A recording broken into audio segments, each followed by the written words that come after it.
Hey everyone, welcome to another episode of the When the Cleats Come Off podcast. I have a very special guest with you this week. This is the very first family member officially that I've had on the podcast. This is my cousin Katie Hake. Welcome to the conversation, girlfriend. I am so excited to be here. This is fun. You were my first Actually, no, I take that back. I have interviewed my sister on the podcast once, way back when. I actually listened to that episode. I love that. By the way, I can't say Hake because you just got married, but we just talked about this beforehand. But the thing is, nobody can say bogan shoots, so we'll just stick with Hake for now. Yeah, Katie Hake. We'll go with that. So, Katie, you're a non-diet dietitian. I don't know if everybody knows what that means. Can you explain to us what that means and why you took on that title? Yeah. So I always say every dietitian is a nutritionist, right? But not every nutritionist is a dietitian. So we go through different training, and there's really this stereotype that if you see a dietitian, they're just going to give you, the word diet is literally in our title, right? And so there's this connotation with the word diet that it means something structured, something rigid, right? I'm going to give you a meal plan and say, eat this, not that, this is good, this is bad, good luck, goodbye. And so I added non-diet to I guess my title, you could say, because what I really try to do is to remove those rules, remove that rigidity to help people become the best expert at their own body, if that makes sense. And this is exactly why I wanted you on the podcast, because the athletes that listen to this podcast, or the athletes of the parents that listen to this podcast, they're looking to be high performers in the game of softball. And so what better person to talk about, being a high performer, focusing on your fuel, focusing on your sleep, and just taking care of your body overall than you. So just so the audience knows, you're a health and fitness professional and you own your own business, Katie Hake. Katie Hake Health and Fitness is what your brand is called. Can you give me just like a quick little dive in, like 1 minute clip of, where your journey in dietetics started and what led you to where you are now? Oh my gosh, I'll try to keep it to a minute. I was going to say, if it's a minute, it's a minute, but if it's longer, keep going. Yeah, so I did my undergrad at Purdue University as well. Got my undergraduate, I did a dual major both in dietetics and nutrition, fitness, and health. So through that time, I, unlike you got the good genes as far as athleticism in the family. So I considered, group fitness was really my sport. So while I was in school, I was personal training, teaching group fitness, really getting into the fitness side of movement, right? And at the same time, working in the gym, working with people, active individuals, I was always getting so many questions about nutrition. And so fast forward, I completed an internship to then sit for my exam to become a dietitian, started my own business kind of on the side. I've worked in a variety of settings in the clinical hospital. I currently work part-time at a local children's hospital, helping with kids who have rare genetic disorders, right? So they're born with a certain, genetic defect, I guess you could say, that changes how they metabolize certain nutrients. So what pushed me to start my own business is because I saw this gap, right? Like you said, we're here talking to athletes, but everything seemed to be so separated for me. And what I found with working with clients was we need to look at the bigger picture, right? If we want to set these goals, whether it's performance, whether it's, physique goals, whether it's mindset, health, we have to look at the bigger picture, right? And that's really mind, body, spirit. Nutrition is a piece of the puzzle. Mm-hmm. And that's why I've talked to my sister, Christina, who's currently an athlete at UNC. And she was saying how she's obsessed with your non-diet dietitian title because at school they have dietitians and fuel stations and things that they can eat. But she's like, a lot of times the people that she's used to listening to, they're telling you like, you're supposed to be eating, a certain amount or a certain type of food before everything. And when you're not doing that, your performance is going to suffer. And it's like, but in reality, it's about how you feel. So can you explain to us, a lot of people are told, when you're performing, you should eat, bunch of carbs before, a bunch of protein before, but if we can just kind of put it into one little bundle, when it comes to, softball players that want to perform at the highest level, should they be eating more carbs? Should they be eating more protein? What would you advise? And I know this is a very broad question, but what would you advise most softball athletes just to make sure they're holistically getting so that they can be peak performers? Yeah, that's a great question. And I want to start by acknowledging, right, whether it's parents who are listening or athletes, looking at the bigger picture, right? Rather than getting hung up and focused on every single meal and trying to micromanage everything that goes into your mouth, can you look at the bigger picture? Am I getting a wide variety of foods? I think definitely for athletes, but for all of us, not cutting out certain food groups, right? Because when we cut out certain food groups, we miss out on a lot of different nutrients. But definitely for athletes, carbohydrates, for athletes, but also humans, that is our body's preferred source of energy. And so if we're talking about, showing up to a game, showing up to practice where we need that quick source of energy, carbohydrates are going to be preferred. And this is something that grinds my gears as a dietitian. Yeah. Because there's so much in the media. I've even worked with athletes whose coaches are telling them to go on these low carb diets and, paleo and all this sort of restriction. And what that does is that creates confusion, and it ultimately causes distrust in our bodies, right? And so like what Christina was saying, you feel guilty, or you feel there's like this mindset shift. And I know you talk a lot about mindset too. If I'm not following this, right, or if I'm not checking this box. And so I would encourage people to filter things, right? Think of it more as a guideline versus hard and fast rules, because ultimately what's going to work best is so individual for you. Yeah. Yeah, absolutely. And so when you have those people who are saying low carb diet, like I was in dietetics for a second at Purdue. And so I learned a little bit of the science behind it, but why is it that we do need, and you talked about it's the energy system, but as an athlete who needs to sustain, let's say for like 4 games a day, let's say you don't have carbs that morning, how would you think their performance is going to be that day? Yeah. I mean, think back to maybe somebody just thinks to a time, you need 2 things, right? You need energy in the form of calories, right? That can look a lot of different ways, but carbohydrates are going to be, so our bodies are actually really smart. What they'll do is they'll actually store carbohydrates in our liver and in our muscles in the form of glycogen, right? And so our bodies can hold it there for a significant amount of time, so that while we're playing, right, we may not have access to eat. I mean, sometimes you do, but that can cause some GI distress. Maybe that's why you see athletes drink Gatorade, right? And maybe you've seen things float on the internet like Gatorade's bad, it has so much sugar. It's like, but carbohydrates are sugar. Sugar is glucose, which is stored as glycogen. And so that's why you see athletes drink it. It was formulated for athletes to keep them hydrated, but also give that quick source of energy. So if we're thinking about quick energy that's available, that's going to keep us on our game, right? And when we don't have enough of that energy, when we don't have enough, protein and carbohydrates, our body will start to eat it or muscle, right? Or try to get it from other places that our bodies just aren't as efficient as utilizing that for energy.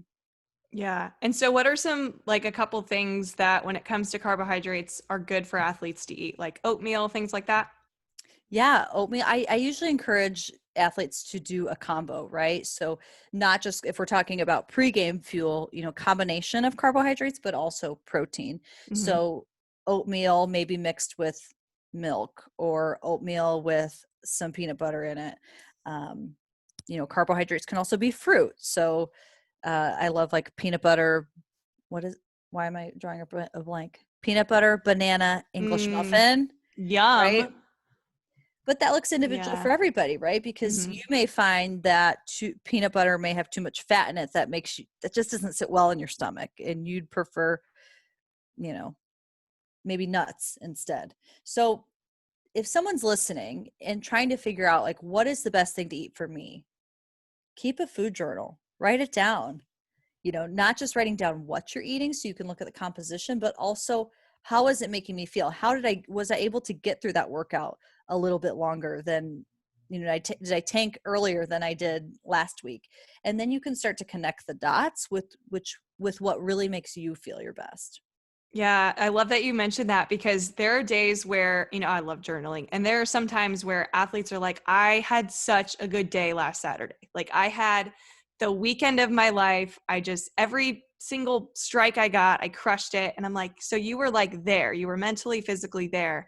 And a lot of times athletes don't think about the fact that probably what they fueled themselves with is what helped them get there. And so I encourage athletes, like, whenever you have like a really good day, right from like the time you wake up to the time you go to bed, not just your performance, but what did you fuel yourself with before, during, and afterwards?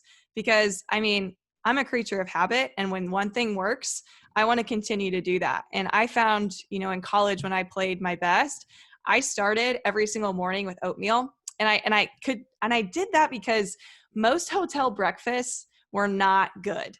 Like, they were not good. And I didn't want a greasy, bacon. Yeah, exactly. I didn't want that, because it made me feel slower when I would eat those types of foods. So I always stuck with oatmeal, and I put peanut butter in it. I put bananas on top, or blueberries, or whatever they had, which is funny that you mentioned the bananas.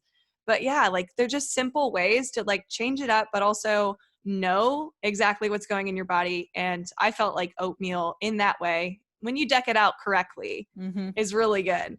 People call me crazy. Young athletes are like, really? Like, oatmeal's disgusting. You bring up such a great point, though, of experimenting with your body, like pre-game, right? Don't wait until the game day to try something different, right? Because we often don't make that connection of, you want to be on your A game. You don't want to be worried about your stomach not digesting something right, or something just not sitting well with you, right? So the more that you can pinpoint this from a week to week standpoint, or maybe even off season, and compare it to your workouts, or whatever your activity is during that time, then see if you can connect the dots, see what works. Maybe it's a variety of things. Troubleshoot. I love that you mentioned of like, well, hotels don't always have the best option. So really be futuristic thinking as well, of like, okay, how might this make me feel? Whether it's the volume of food, whether it's the types of foods, the speed that you eat sometimes can make a difference. Absolutely. So let's talk veggies. I have a few athletes that I work with, and they're probably listening right now, like, she's talking about me. If you think we're talking about you, we're talking about we're you. talking about you. And they just they don't like veggies. They don't even want to touch it. They don't quite probably understand what the vegetables are doing for their body. So those athletes that hate veggies and are like, nope, never going to happen, what would you advise to those athletes? So here's the thing, right? We've got macronutrients, which is carbs, protein, fat. Most people have heard of those, right? Every single food that you eat is made up of those macronutrients. So what is made up in between is what we call micronutrients, right? So all those vitamins and minerals. And sure, you can take a supplement, you can take a multivitamin, you can take extra vitamin C, but there are so many amazing compounds in food and fruits and vegetables that we cannot replicate in a pill. We cannot, food science has not been able to do that yet. And I can guarantee you there's just so much that we haven't even discovered yet that we never will. So if we're thinking from a performance standpoint, right, and I really just want to put good stuff in my body to help me optimize how I feel physically, you can get so much of that through fruits and veggies, right? Mm-hmm. So yes, calories and energy are one piece of it, but also the quality of food can make a difference. Yeah, that's so good. So I asked one of these athletes that I'm speaking about, what do you think of carrots? And she goes, mm-mm. I used to like them. I don't like them anymore.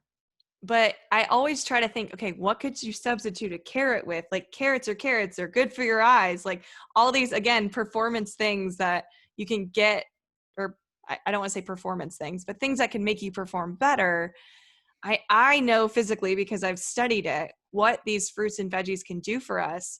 But can you break down maybe some of the core vegetables or fruits that, like when you eat this, this is better for this, and vice versa? Yeah. Oh my gosh. Where do we begin? I think, well, let's start with fruits because fruits are an easy one. But Yeah. fruits are, if you think of it from a convenience standpoint, they come in their own wrapper. They're typically high in fiber, which can help with our bowel movements, which can help sustain us, through Mm. practice. Veggies, I would challenge somebody if they're like, they don't like carrots. Okay. How many times have you tried carrots? What ways have you tried carrots? Can you try them cooked? Can you try them dipped in ranch? Can you try them dipped in, I actually know quite a few people who dip their carrots in peanut butter. I've done that. I don't love it, but I've done it. Right. But thinking outside the box and hold on, what was your question? Your question was, certain ones, what they do for us. Rather than breaking down like specific vegetables and what they do for us, looking at your plate, asking how can you make it more colorful? I teach this to my clients, not just athletes, my clients as well. Can you get at mealtime, right? If we're talking at mealtime, can you get a protein, a carb, and a color? Because so often we get the two, but we lack color. And so the more color that you can have on a plate, the more variety of those different nutrients and minerals that you can have that are going to help with recovery, that are going to help with, your brain health, that are going to help with your immunity. I mean, the list goes on and on and on about the benefits. And it's one thing that we can control, right? I mean, to an extent, there's lots of nuances to that. But if you can control this piece of your game to give you kind of that edge, why wouldn't you? Yeah, absolutely. And I know there's a bunch of parents here that are like, okay, that is so easy to digest. I know I totally just like did a pun, but ideally protein, carb, and color. When you are making, a meal for your family, a lot of times they do have these elements, but you just explained beautifully why it's important to have these different things. And again, like I just always go back to the oatmeal because that's just what I ate all the time. But you think of, okay, protein, I think oats have protein, but also there's the peanut butter aspect, and that's a fat in itself. Carbs, also the oats, and then the color, okay, the fruit, like the blueberry, and it simplifies it. And I think that's what we're all looking for when it comes to what we digest, is simplifying things. So earlier you talked about Gatorade, and that was actually something that I wanted to talk to you about, because it is everywhere that people are saying Gatorade's bad for you, Gatorade's bad for you. But I'm looking at these NFL players and all of these college softball players, and what's always in the dugout? There's water and there's Gatorade. So I love that you talked about that and you brought it into light. I want you to kind of maybe simplify this for the audience. How can we balance water and Gatorade to help us, not have a, sick stomach for drinking so much Gatorade, but also knowing that when you're sweating a lot, you should probably drink it. What's your advice on the balance between water and Gatorade? Yeah. I mean, again, this is really individual, and it depends on how much do you sweat. I know different positions in softball probably are expending more energy, right? Sprinting or, it just depends, right? Everybody's a little bit different. So again, going back to that journaling, writing things down, because it's not just during the game, right? Hydration really starts 24 hours before your game, right? So are you Yes. drinking enough water leading up to that? A really simple, I guess, test you can do is look at your urine. When you go to the bathroom, is it clear? If it's clear, that's a pretty good indicator that you're well hydrated. If it's really dark or yellow, that's probably a sign that you could drink more water. But balancing the Gatorade and the water, again, I think it's so individual. Going back to what is the amount of carbohydrates that's right for you? Do you sweat a lot? Are you expending a lot of energy? Gatorade can be that quick source of energy, whereas the water is more just replenishing fluids, where the Gatorade is replenishing carbs. Yeah, that's so interesting that you're explaining this, because I'm digesting every single one of the games that I played and when was I grabbing water versus Gatorade. And it became a feel thing. If I Mm-hmm. felt like my energy was kind of low and I needed something, I would always go for the Gatorade. Mm-hmm. And it's funny because it's almost like my body was asking me to go for the Gatorade instead of the water because it just sounded better. Is that a weird concept that my body's like thinking about wanting this?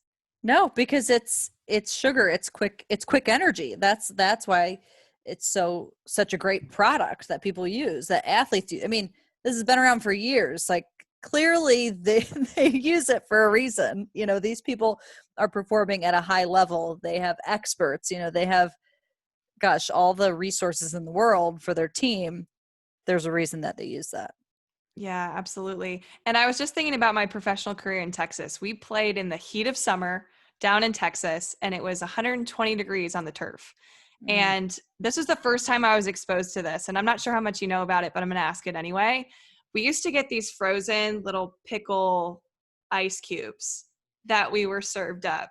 Can you talk to us about the power of the pickle juice? Yeah, so you actually read my mind, because so Gatorade or sports drinks, you know, it's not right. So your water's just water. Your water is fluids, whereas your Gatorade is going to be carbohydrates, or think sugar, but also sodium and electrolytes. And so a lot of athletes will use pickle juice, and I love that it's frozen. Gross, but also sounds good because I love pickles. Yeah, we'd like lick it like a lollipop. Yeah.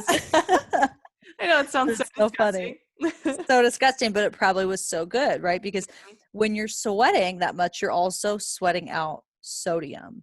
And so the pickle juice can also help keep that balance as well. Yeah. And I think I love that you said that you should know what you're like, because I was a sweater. Like we'd Mhm. practice for 2 hours and I would have no dry spots left on my shirt. I sweat so much. Thank you, Papa Burkhart. He gave me that gene. But also I had a teammate who didn't really sweat much at all. Mhm. So my consumption of Gatorade or pickle juice needs to be totally different than my teammate who rarely sweats. Mhm. Mhm. I love that you mentioned that. Yeah, so recognizing that, right? You know that you have to be a bit more conscious of staying hydrated, again, not just during performance, but leading up to the 24 hours, the 8 hours prior to. I love that. I love that. So let's dive into sleep, because I before we started recording, I was like, I really just want to talk about sleep and the power of it, because we're talking about how athletes want to be peak performers. And we know that, nutrition is one thing, but also if you don't balance that with proper sleep and, proper habits around that, then your performance, whether you eat healthy or not, is going to really suffer. So what are your guidelines that you tell your athletes to kind of just stick to, at least, routine habitually, to help them with their peak performance when it comes to sleep? Oh my gosh, sleep. I thought I knew so much about sleep. This is a topic that I continue to read about, continue to listen about. I actually went to, there was a fitness festival type thing, and there were some experts that came and talked about sleep last week. And I was like, I know everything. They're not going to tell me anything new. And I learned new things. So it's amazing. But really what it comes down to is there's so much, it's like the fruits and veggies, right? Those micronutrients.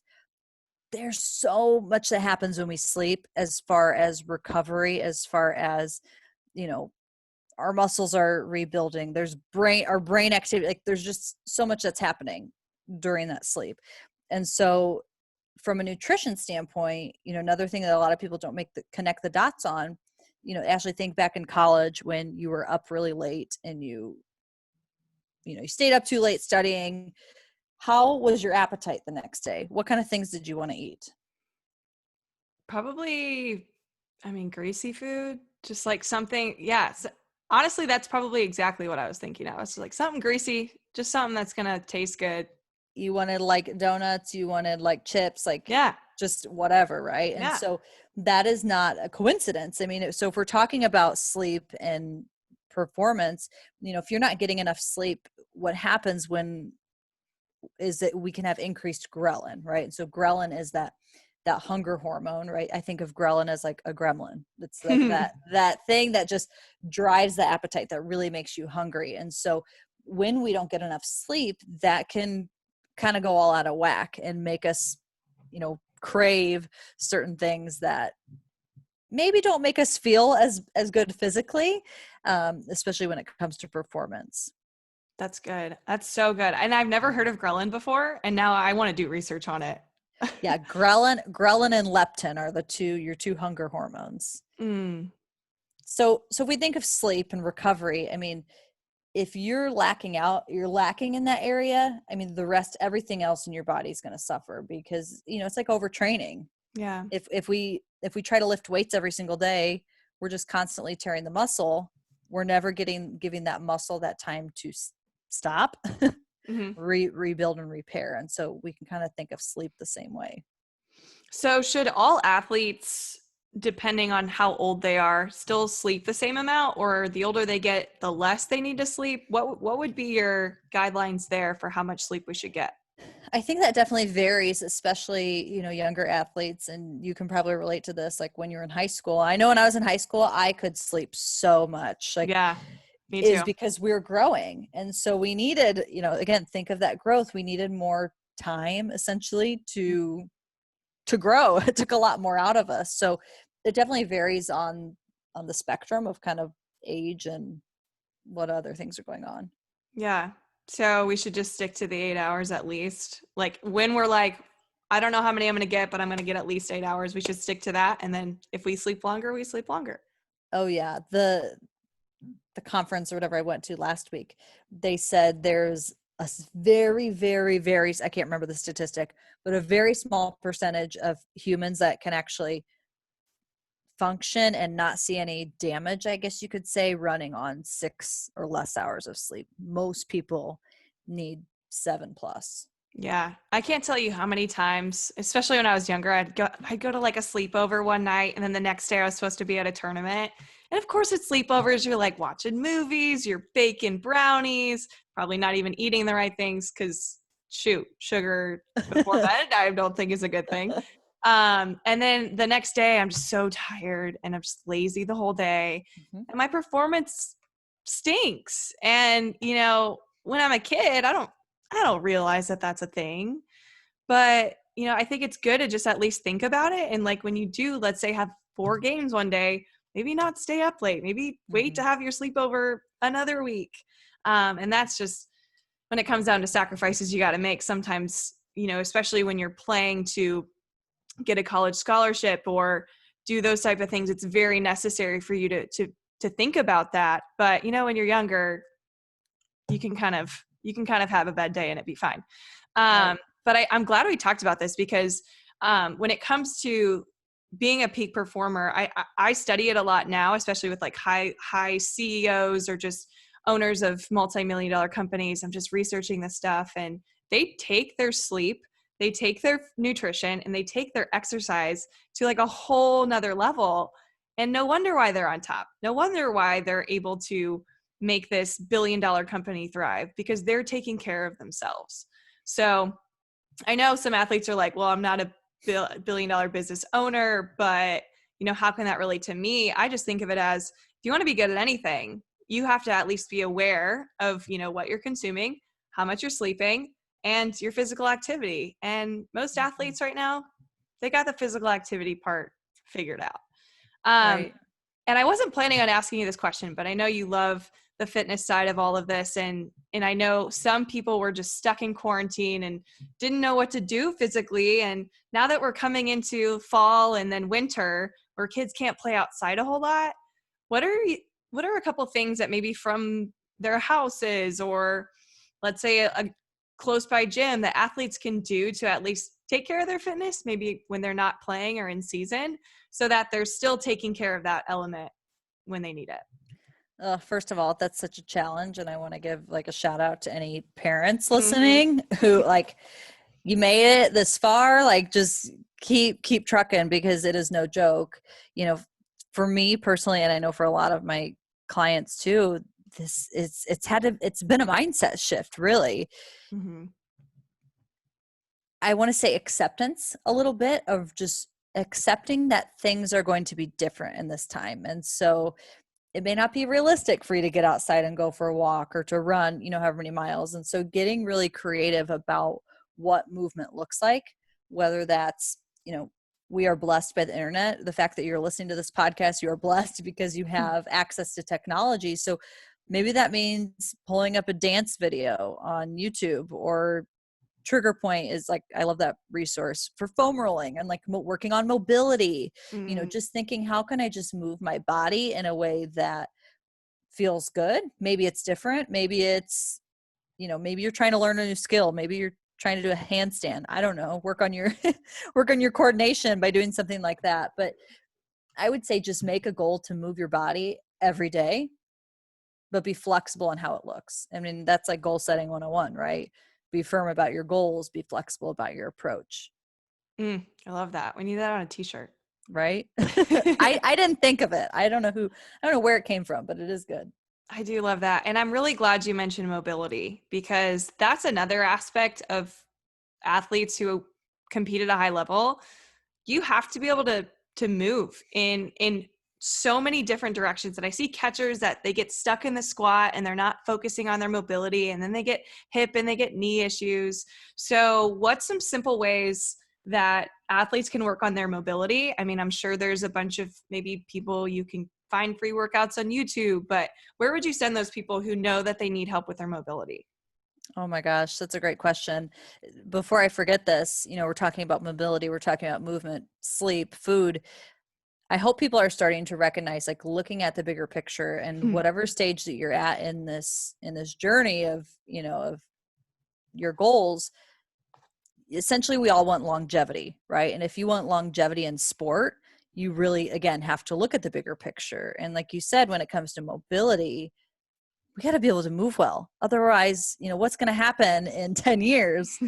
You don't, you want to be able to still move well. And that, a lot of that is tied to mobility. So I would encourage people to find a PT, find a, sport specific trainer who can, do an assessment and kind of analyze your body from a postural outlook and say, okay, this is where you're tight, so we want to stretch out the tight muscles, strengthen the weak muscles, and they can kind of give you some tips on certain areas to work on. Yeah. And I just thought of one of my friends in the coaching business. Her name's Kalia Snare. She was a hitter at South Carolina, but she actually does yoga for softball specific athletes. So, and I met her a while ago, but like, it's so cool how she knows, which muscles probably need the most flexibility and stuff, just to be a good hitter, just to be a good defender, overall better athlete. But yeah, I'm going to have to put her stuff in the show notes, because I just thought of her when I asked that question, and I was like, that's going to be a really good resource for people. And especially with sport, right? Because if you are hitting with one arm, you're throwing with one arm, what are you doing? You're bound to have muscle imbalances, right? And so if we don't pay attention to those, you're doing yourself a disservice.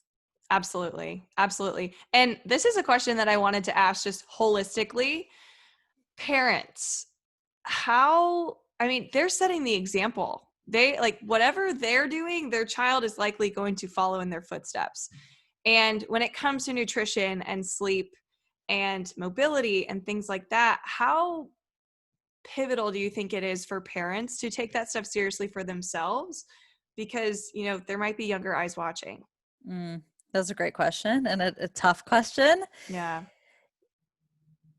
I would just challenge parents to think, what was different about your own childhood, or what was your own beliefs around movement and food? Because so often we can get stuck in, well, this is how it was, this is how it always has to be. And if you want to help your child get to that next level, it's more than, like you said, it's more than just what we say. It's also how we show up in our actions. And so, asking your child, how can I be supportive? What does that look like to you? Maybe that means going on walks together, or, cooking together, so just the more that you can do as a family, it makes it more fun. And it doesn't feel like change your perception. It doesn't have to be a chore. It doesn't have to be complicated. Yeah. And make it something that's enjoyable for the whole family. Yeah, totally. And now that I think about it too, even just when it comes to sleep and it comes to, really taking care of that aspect, I remember, I'm totally calling out my dad here. Sorry, Dad.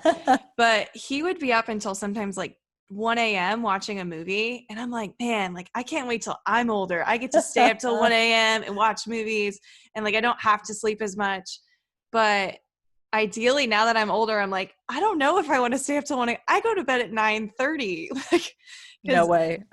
I function so much better in the morning. I couldn't say that in college though. You probably could because you were doing all of your fitness instruction at Purdue. How, But, I don't know, but I definitely shaved years off my life in college from lack of sleep. That's for sure. oh, definitely. I mean, did you ever take 20-minute naps during the Oh, day? that's well, no, because I struggle with, if I nap, it's going to be 2 hours, which is Mm, no longer a nap. It's like it's another sleep. So yeah.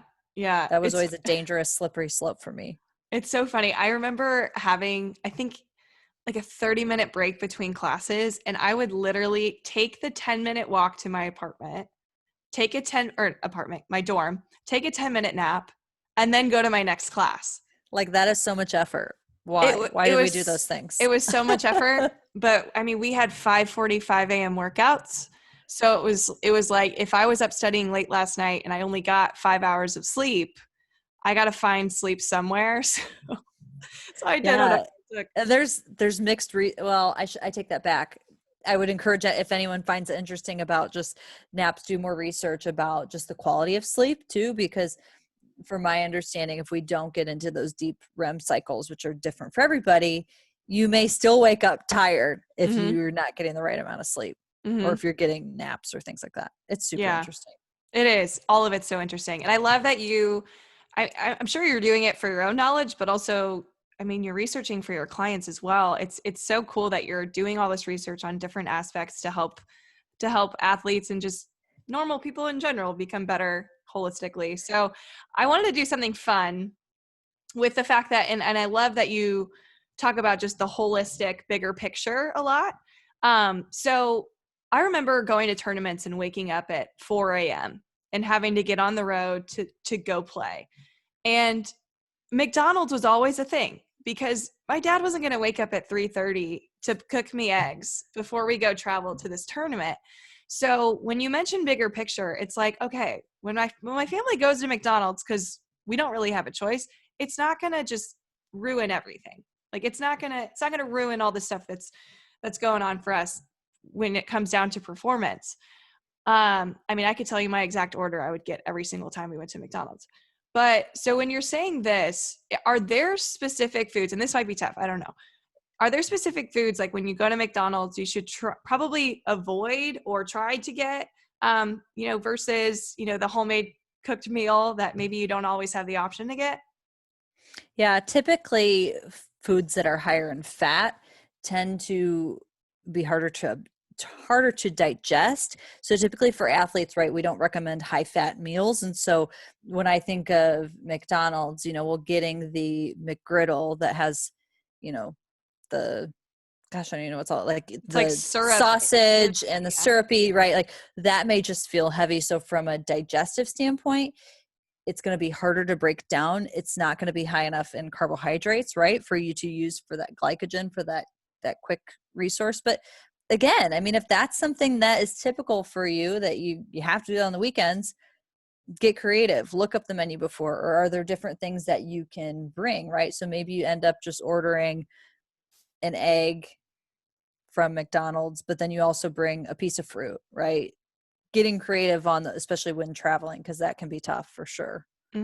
I think I remember, and I'm going to repeat this order I got at McDonald's because I think the reason why I kept getting it was because it didn't really make me feel slow like some other It foods, like worked. greasy foods. So I would get the breakfast burritos.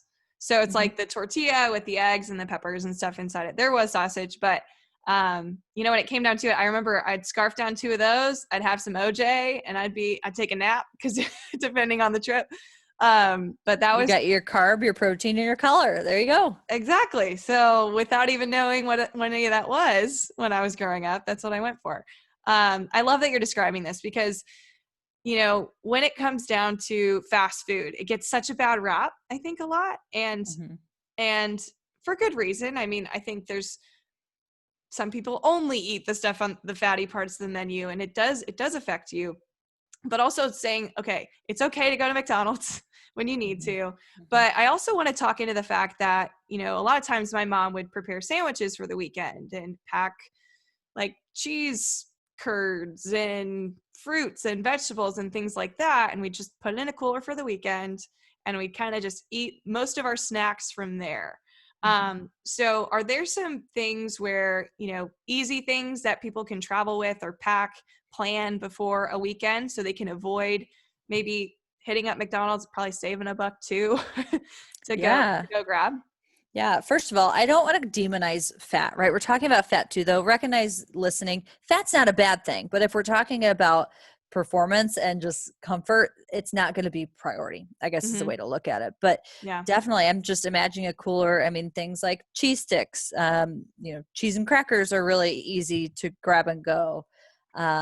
Nuts, trail mix, fruit.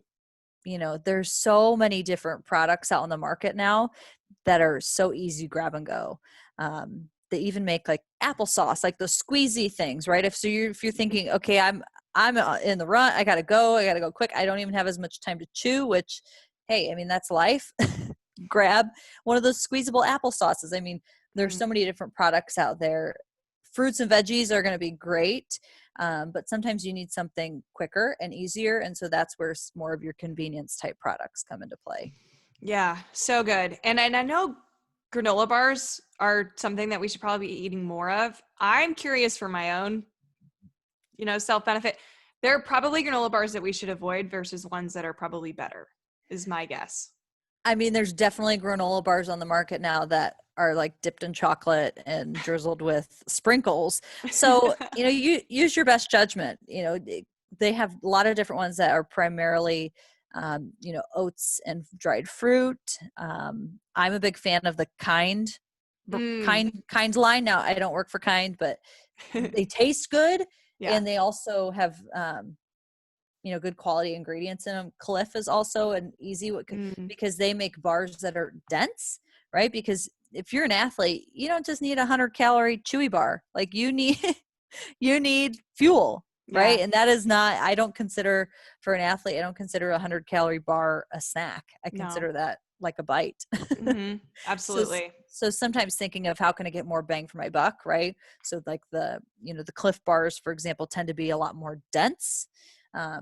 So they're not a big volume to eat, which can sometimes be beneficial. Yeah. Cliff bars are my favorite. I think it's so my dad used to run a bunch of marathons, and so Cliff bars were always around the house.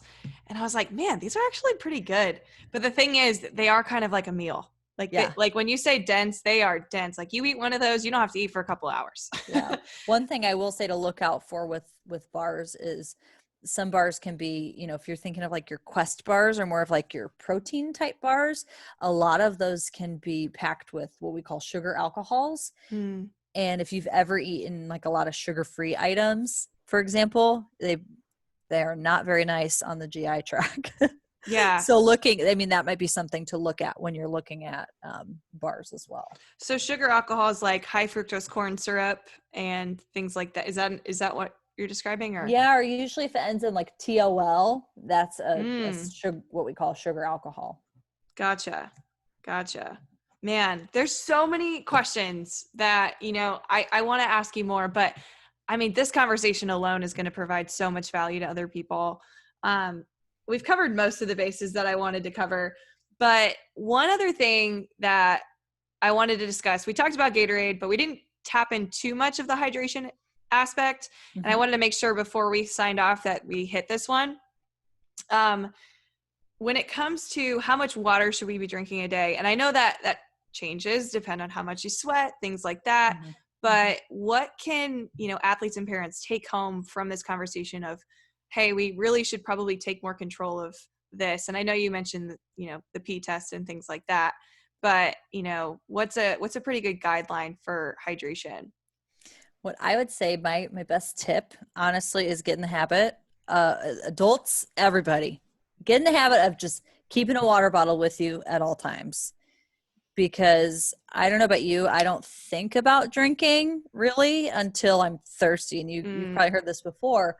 By the time you're thirsty, you're already, in a sense, dehydrated. And so getting in the habit, look at us, we're like, now I'm thirsty just talking about it. But sometimes that visual cue can just help you to drink all day long. And, and if somebody doesn't like straight water, they can use like Mio, they make little flavor packets. You can add your own.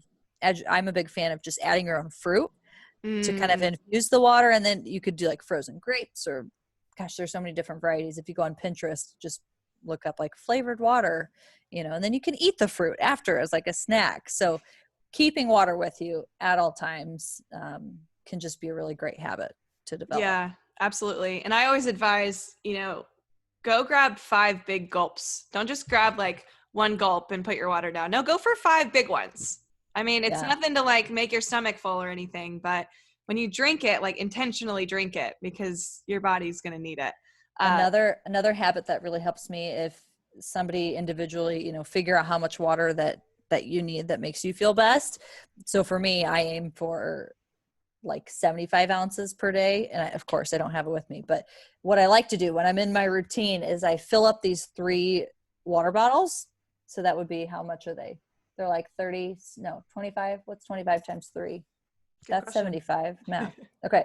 So I fill up these 3 25-ounce water bottles before I go to bed. So that when I wake up, I kind of have these like mental markers of, okay, I want to drink this one by this time, or I don't care when, as long as I get all 3 in, that's kind of my goal. Because when I don't have those 3 water bottles, I end up drinking some, fill it up, drink it. And so it's really hard to track. If you're trying to figure out what works best for you, predetermine it and then go from there. Yeah. And isn't it true that sometimes hunger could just mean that you're dehydrated and need more water? Sometimes. I think it depends. That is definitely very individual, but don't be afraid of hunger. I want athletes to understand that too, right? That hunger isn't necessarily a bad thing, especially if you're super active. Hunger is your body trying to tell you something. It's your body saying, hey, I need fuel. Whatever you just ate didn't last me long enough, or I'm just need more fuel today because we had a really hard workout last night. So don't be afraid of that. Recognize it, listen to it, honor it, and your body is smart. Drop the mic. I love that. I love that. That's so good. So Katie, I know you've given people so much value. Where can people find you on social media? Yeah, I love to hang out on Instagram. So my Instagram is at KTHAKE, KT Hake. I also have my website, katiehake.com, is where I post all things nutrition, fitness. That's the best way to find me. Awesome. I love it. And I'll make sure those are in the show notes so people can find it. But before we sign off, I also want to talk about your podcast. So you have a podcast called Fit Friends Happy Hour, right? Yes. I was telling you earlier, it's obviously because you're my cousin, but you're kind of one of the first people that I actually listened to in a podcast because I'm like, what is it? 3 years ago, I didn't know what a podcast was. So I was starting to listen to yours, and I've been obsessed with your episodes. Can you give us I say 1 minute and you can talk for however long you want, but give us an idea of what you're talking about on your podcast. Yeah. So on Fit Friends Happy Hour, I think of it as just girl talk with your friends, with your sisters, whoever, talking about things that just to be a better human, right? We talk a lot about physical from the nutrition and the fitness aspect. But again, I believe in this, looking at each human as at the whole picture, right? So mind, body, spirit. So we talk sleep, we talk nutrition, we talk mindset. I mean, oh my gosh, basically what I record is what I talk to my friends about. So yeah, there's that. And a lot of times I feel like the things I record are things I need to hear too. I don't know. Oh, yes, absolutely. Yeah. This has been so much fun. I already want you on again. So I love it. It's so fun. Yes, I love it. This was so much fun. So before we leave though, I need to ask you 5 questions, and they're going to be like, if you could try to answer them within 2 sentences, do it. If not, go for it. But this is the fun part where I've come up with some questions and I want you to answer.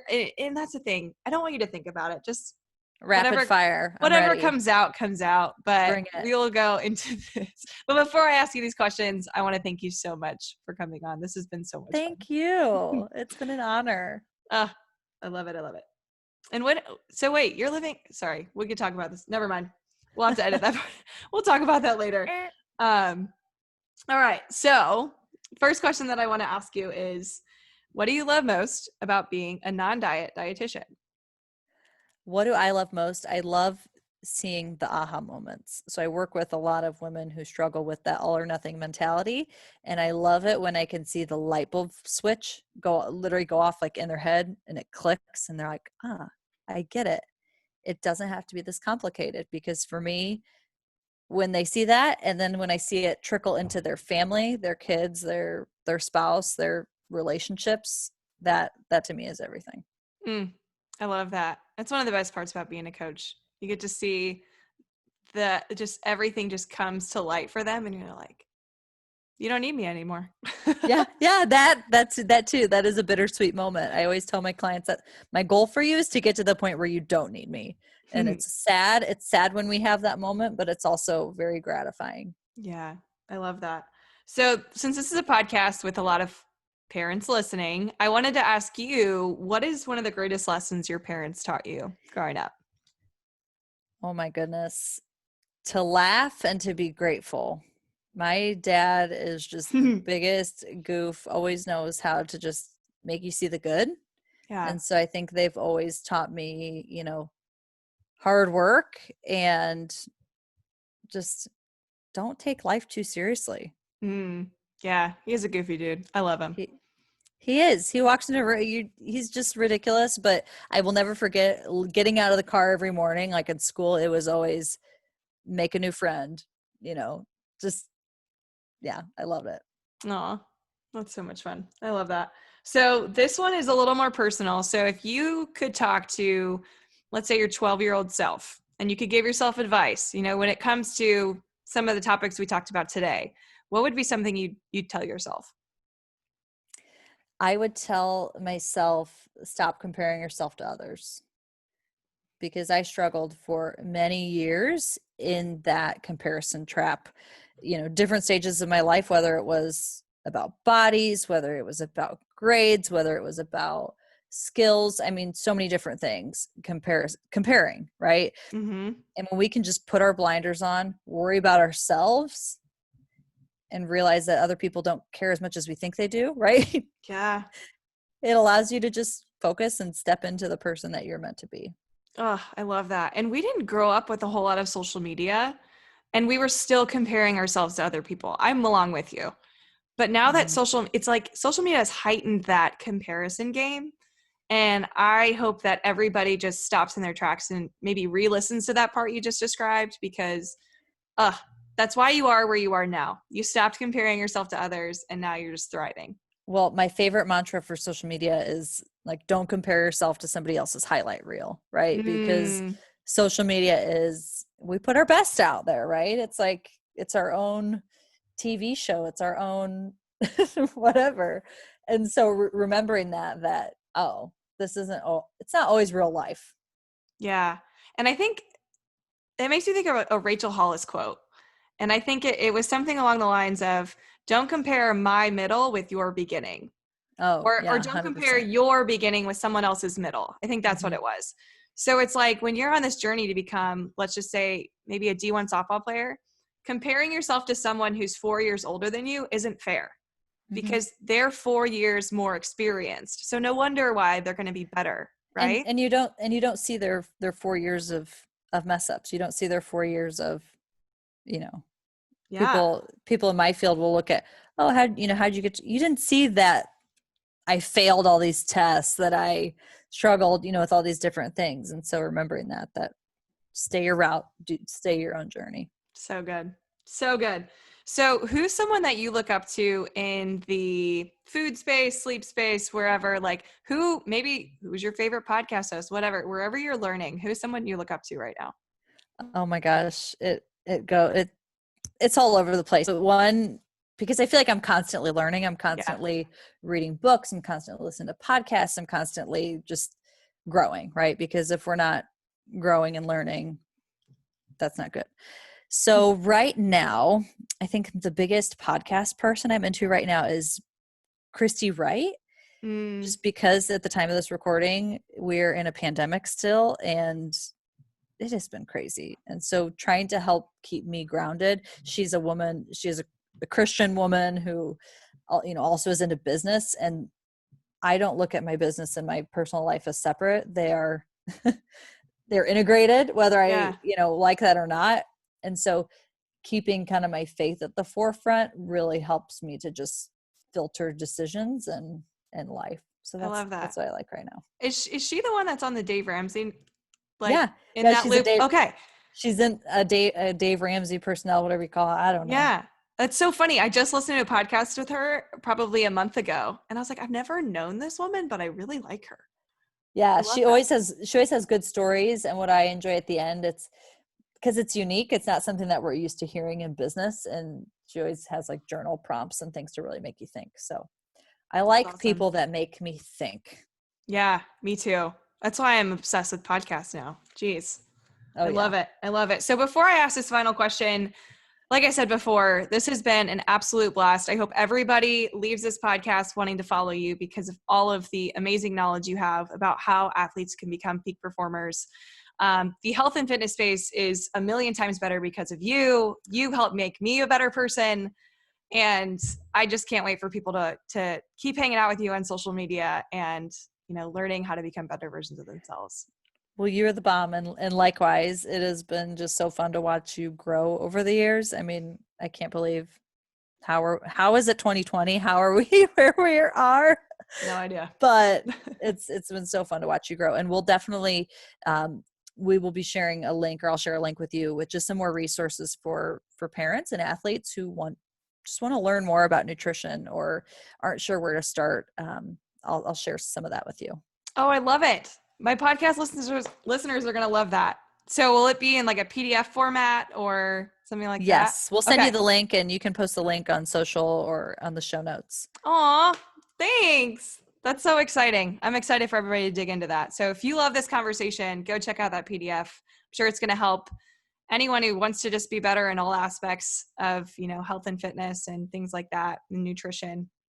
I'm sure it'll be huge for them. So thank you. That's awesome. Love it. Okay. So final question I have for you today is, what legacy do you want to leave on your health and fitness world? Oh my gosh, that's a heavy question. I know. But I've actually been thinking a lot about it lately. For me, I've had this aha moment. I had a client recently who he has, two young kids, and he's been working on himself and his own, helth, and his daughter came to him saying that she didn't feel good in her body, and to be able to help him help his daughter. I mean, that right there was just a perfect example of like, that's a legacy I want to leave. I want people to feel empowered to stop if it's a generational thing, right? Or like whatever they've been through, I want them to feel empowered to impact somebody else. I love that. The ripple effect. Yes. Yes. And you're a huge part of that. You've been doing an incredible job. And I'm going to keep following you. You're stuck with me. So we are literally stuck. So I love it. I love it. Thank you so much for being on the show. This has been a blast. Thanks, Ashley. I'm always the worst at